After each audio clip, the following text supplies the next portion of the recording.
നമസ്കാരം, കൊട്ടാരക്കര മീഡിയയിലേക്ക് സ്വാഗതം. വേനൽ ചൂട് കടുക്കുകയാണ്. കേരളത്തിലെ മിക്ക ജില്ലകളും ഉയർന്ന താപനിലയിൽ ചുട്ടുപൊള്ളുന്നു.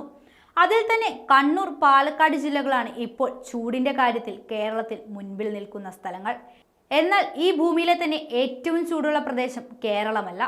അതാണ് കാലിഫോർണിയയിലെ ഡെത്ത് വാലി.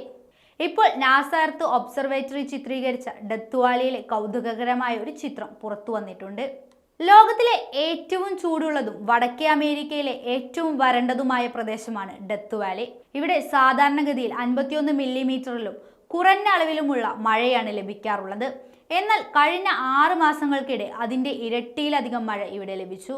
അതിന് കാരണമായി പറയുന്നത് കഴിഞ്ഞ വർഷം ഓഗസ്റ്റിൽ ഈ മേഖലയിൽ വീശിയടിച്ച ഹിലറി എന്ന ചുഴലിക്കാറ്റാണ്. ഇതിന്റെ ഫലമായി ഉണ്ടായ കാലാവസ്ഥാ വ്യതിയാനമാണ് ഇത്രയേറെ മഴ ലഭിക്കാൻ കാരണമായത്. കനത്ത മഴയെ തുടർന്നാണ് ഇവിടെ ഒരു തടാകം തന്നെ രൂപപ്പെട്ടത്.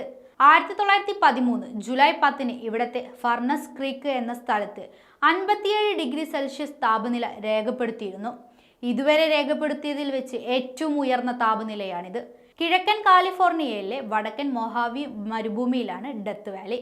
മൊഹാവിക്കും ഗ്രേറ്റ് ബേസിൻ എന്ന മറ്റൊരു മരുഭൂമിക്കും ഇടയിലാണ് ഇതിന്റെ സ്ഥാനം. ടിംബിഷ എന്ന തദ്ദേശീയ അമേരിക്കൻ ഗോത്ര വംശജരാണ് ഇവിടെ താമസക്കാർ.